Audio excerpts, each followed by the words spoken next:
you with us, officially in person. You've had here. a busy few months since we last spoke. Raising money, 300 plus customers, MoneyGram relationship, the on-demand liquidity relationship. Talk us through it. It's exciting times. It's been a really exciting time, and I think it's demonstrative of the momentum in the overall industry, but certainly for Ripple, 2019 was an incredible year for us. We started 2020 with a lot of momentum. I think it really goes back to moving from that speculation that has driven the crypto market to utility, like solving problems for customers.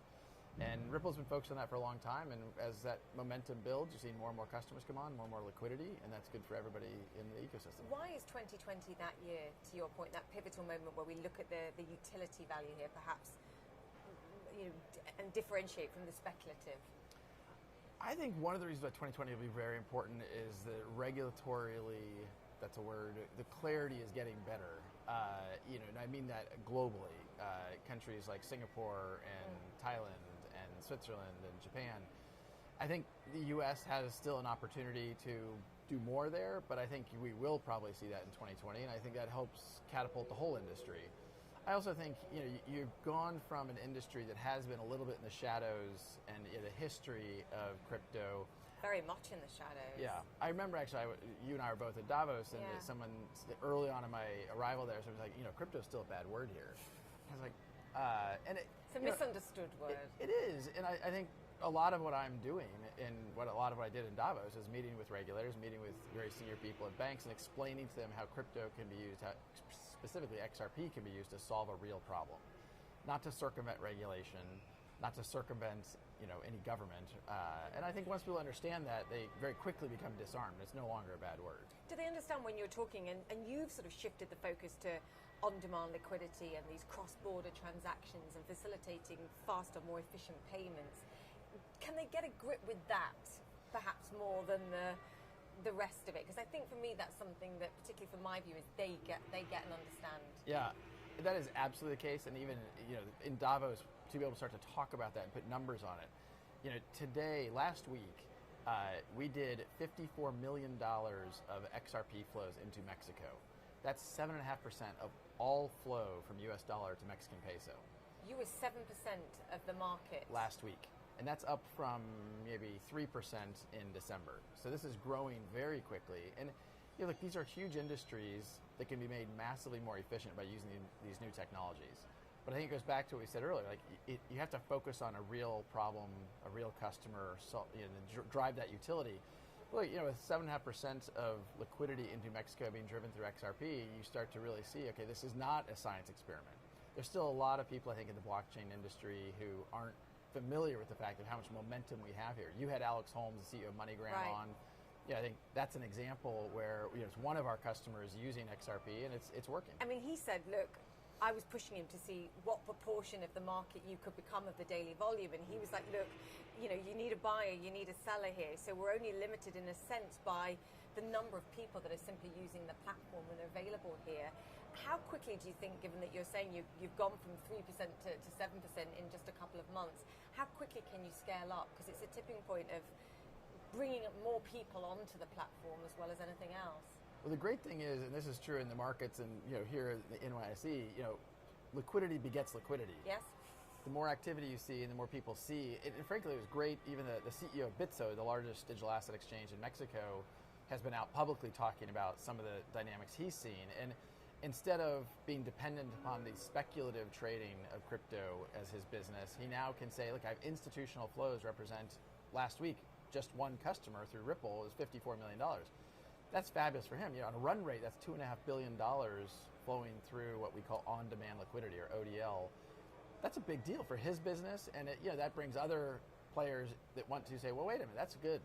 I want to be a part of that. How do you prioritize building that liquidity and your presence there versus saying, okay, now we're going to look for another corridor, another currency pair here, another country? How do you prioritize that, and what brings more customers potentially on board quicker? Well, so I'll dodge the question a little bit by saying it's the and versus the or, meaning we definitely are prioritizing new corridors. We've talked publicly about the fact we're in Mexican peso, Philippine peso, and Australian dollar. We've started to talk about some of what we're seeing in Brazil, and we'll increasingly talk about other new corridors. I mean, the good news is we have a lot of demand, and so we'll certainly expand in other corridors. But that isn't to say we do care about liquidity, using the Mexican peso as an example, and we are seeing liquidity naturally grow there because liquidity begets liquidity, and market makers, whether they're existing traditional market makers or crypto market makers, they see the liquidity and they realize, hey, there's an opportunity there, and so it's growing very well. We're after Brazil.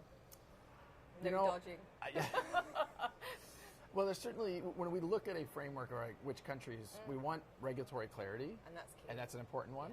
Yeah. So there are markets, any remittance market that has a lot of US dollar, euro remittances into other countries, that's a high priority. But if you don't have regulatory clarity, that's a challenge in those markets. Typically you'd say India would be high on our list. India hasn't yet provided a lot of clarity from a regulatory point of view, and so we have not prioritized. And that's key. You step back until you have that regularity clarity, because you don't waste the time. Almost. I wouldn't say we step back. We engage. It means a lot of frequent flyer miles for me. Okay, so you're engaging with India. For sure. And but back to what we said about Davos, like it's sitting down with key regulators and explaining to them, this is not circumventing a KYC, know your customer check. It's not circumventing anti-money laundering checks. It's not. Once regulators understand you're not circumventing regulatory frameworks, they get very comfortable very quickly, and they lean in because they understand this is actually helping inclusion in the financial system. The people who are most burdened by remittance costs are those that can least afford it, and that's, I think we all should care. Who's most open to this? Because I was in Southeast Asia, and the growth in digitization, in payments, particularly for the proportion of the unbanked population, is so huge. Yeah. And I do feel like the regulators there are all stepping up. China is another example with, they're even talking about, a yuan digital coin here. Right. Who's leading? Well, it depends a little bit how we talk about leading. China, to your point, it's been fascinating to see. They really, through mining power, control the Bitcoin blockchain. You have 4 miners in China that represent something like 60+% of mining capacity, and 80% of mining capacity is based in China for both Bitcoin and Ether.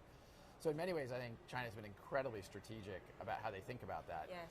And I look at the U.S. and I say, hey, U.S., here we are in downtown New York, we could and should, I think, do more for that clarity to allow for more investment.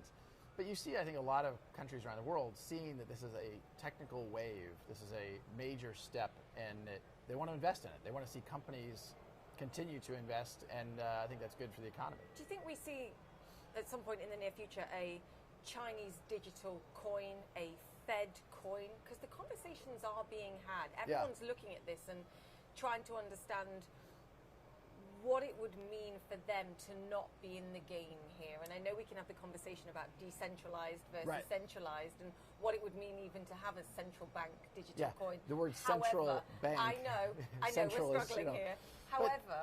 Look, when I step back and I think about it macro, I think it's really healthy and constructive for the entire crypto blockchain community to see central banks and central governments lean into what can these new technologies do to make our economy more efficient, our payment infrastructure more efficient, any transaction more efficient. So at large, I think it's really positive.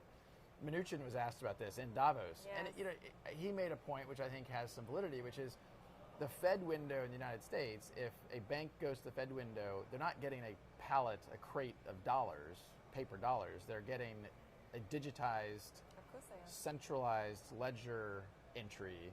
And so it's kind of like, well, what's the difference between if the central bank issues a centralized token versus what they do today? Like, how different is that? Now, there's some governments around the world that might, you could argue, say, well, a central bank could go direct to consumers and you could have an account with the central bank.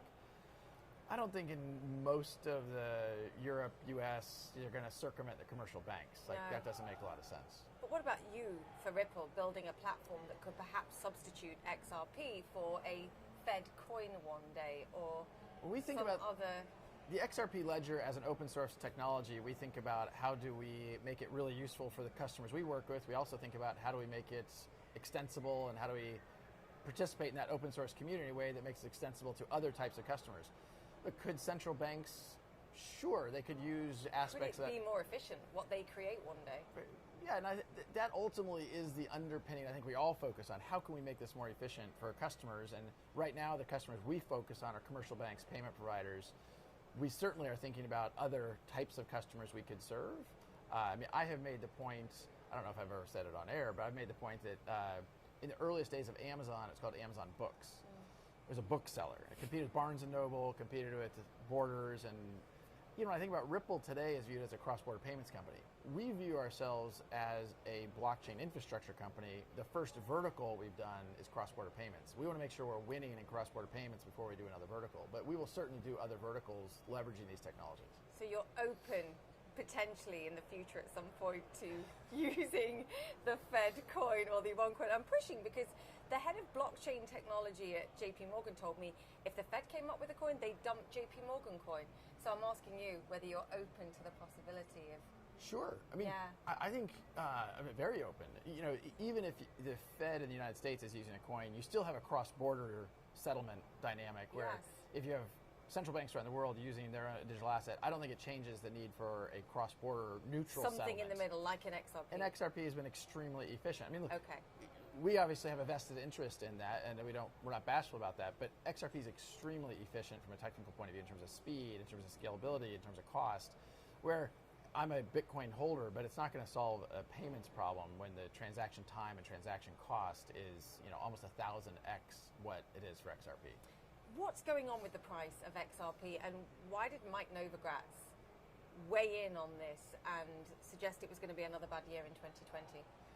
I think the short answer is I think Mike doesn't fully follow Ripple very closely. There's a lot of things he wasn't aware of some of the stuff we're doing in MoneyGram. I think he if he watches this, he'll be surprised to hear that we had $54 million of ODL flows last week. Look, there's a lot of experimentation. There's a lot of misinformation in this market, and I think it's important to make sure that the industry is educated. And it's the reason why I try to get out and make sure that we're sharing what really is going on with real customers solving real problems. You said you're an investor in Bitcoin. You own Bitcoin. I do own Bitcoin, yes. Yeah. So XRP, is that a good investment? I am going to dodge that question also. I've seen you dodge that many times. Look, What's the investment case? I guess that's a better question. Well, I'm going to macro all digital assets. I have said very publicly, I think the value of any digital asset in the long term will be derived from the utility it delivers. Bitcoin utility increasingly, I think, is just viewed as it's digital gold. The gold market is a multi-trillion-dollar market, and Bitcoin today is, I think, around $150 billion, $160 billion. Yes. Do I think there's an opportunity for Bitcoin to appreciate as more people see it as a useful store of value? Yeah, I think so. Do I think there's going to be other digital assets that increasingly have utility for customers and therefore drive velocity, usage, people holding it, it drives demand? Yes, I think that's likely. Will the utility value of XRP always outweigh the store of value reason for holding it in your mind? No, I mean, I think store of value is a dynamic in part. People want to hold assets that are highly liquid. You called it digital gold, though. Bitcoin digital gold. Yeah, does XRP have that potential? I think as XRP has utility through what Ripple is doing and with the other people using XRP, and there's a bunch of other companies doing very cool stuff. I mean, a very innovative company called Coil doing interesting micropayments, particularly focused on media. Very fascinating. Yes. And so when I look at XRP, I look at the whole. I look at what Ripple's doing, I look at what Coil's doing, I look at what Forte's doing as a gaming company using XRP. I look at the holistic. If there's a lot of utility and people see value in that utility, then I don't worry about it. I often have said, look, I don't think about the price of XRP on 3 days, 3 weeks, or 3 months. Over the coming years, I think that we, Ripple, are focused on driving utility from this asset, and if we're successful with that, we think that's good for the liquidity of the whole ecosystem. You're a giant. You're seen as a giant in this industry to the point where, your boots at Davos get cult status, quite frankly. It's a strong point. It was cold in Davos. I was wearing boots. I wear furry ones. Is the point to make here perhaps that there shouldn't be this battle between digital currencies, digital assets here, this belief that one currency needs to rule them all? Yeah. Actually, just greater awareness of everything that's going on floats all boats here. And I mixed analogies there, but I know what I'm saying. I so passionately agree with this point. There is not going to be one winner in the crypto space. I believe that to my core. There are going to be a lot of different participants solving different segments of problems, and I look at what's going on in Bitcoin world, and I don't view it as competitive with what Ripple's doing. I look what's going on in most parts of the Ethereum community. I don't look at it as competitive as what Ripple's doing or what I see happening in the XRP community. I want to see all boats rise. I think if that all boats rise, if the market cap of all digital assets grows, that's good for everybody. And I think ultimately we all need to focus less on what, throwing stones, and more on let's solve customer problems. Let's see scale through solving problems, and then I think it'll take care of itself. Talk to me about the raising of money and the $10 billion valuation. How do you feel about that? I think anytime you have new investors come in, you are intimidated by the expectations that are set. By the same token, Ripple today at today's XRP price owns something like 15 plus billions, I think somewhere north of $15 billion of the crypto. So in some ways, those investors came in at a discount. Look, we are in a very fortunate position to have a very strong balance sheet. We're in a very fortunate position to have a lot of customer momentum. And I think it's because we've focused on solving a real problem for real customers. So why IPO? Why go public, to your point? If you have this money, you're raising money. What's the purpose of going public? Well, I don't think we've said we're going to go public. I think what we've said, what I said was, I think 2020 will likely have crypto kind of blockchain IPOs. And I think what I said was, I don't think Ripple will be the first, but we certainly don't want to be the last. So I kind of kept it open-ended. I think people heard something a little bit different than that. But look, the balance sheet flexibility we have had has given us the ability to invest over $500 million across the blockchain ecosystem. That includes within XRP world, but also beyond that, because again, back to, I think all boats can rise. So I think having balance sheet flexibility gives us strength to do new things. The MoneyGram deal is a deal I know you're very familiar with, where we invested about $50 million into MoneyGram. And so we want to continue to have the flexibility to grow the business. We have added, more than 150 employees last year.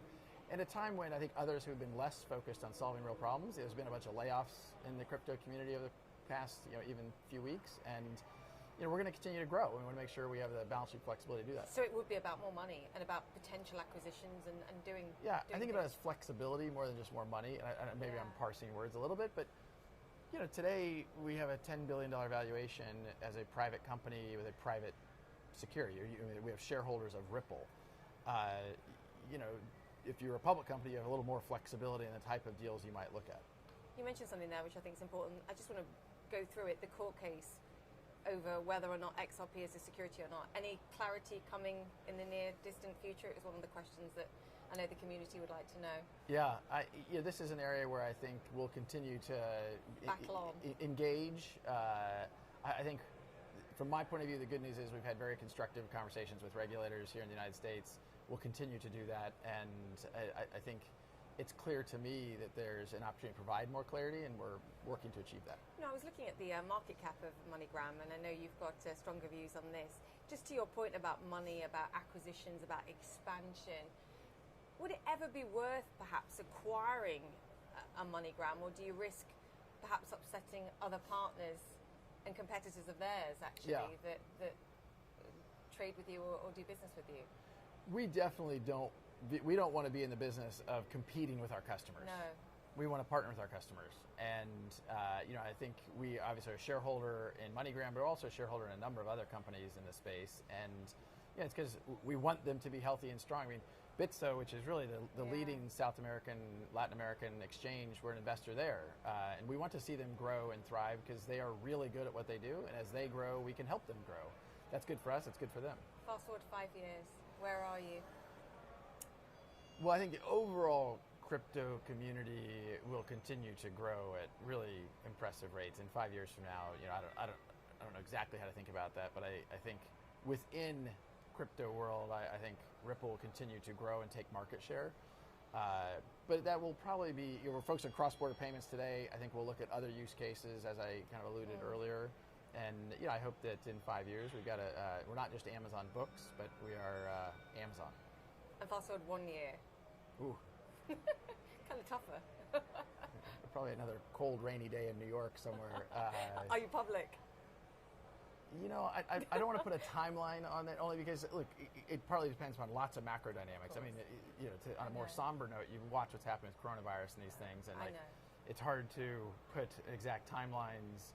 I think we want to have the flexibility to be a public company when it's right for Ripple to be a public company. I can see you're enthused. You get a sense when you talk to, creators of businesses that is something that's part of the plan. And I think it's part of the journey. I mean, there's kind of a meme in Silicon Valley, almost an anti-public thing where companies have waited. And I'm of the mind that, look, it can be a very constructive step. Although I've also said inside the company, people talk about the IPO as an exit. I'm like, no. An IPO is a beginning. Yeah. It's not an exit. It's a step in the journey. A financing event is a step in the journey.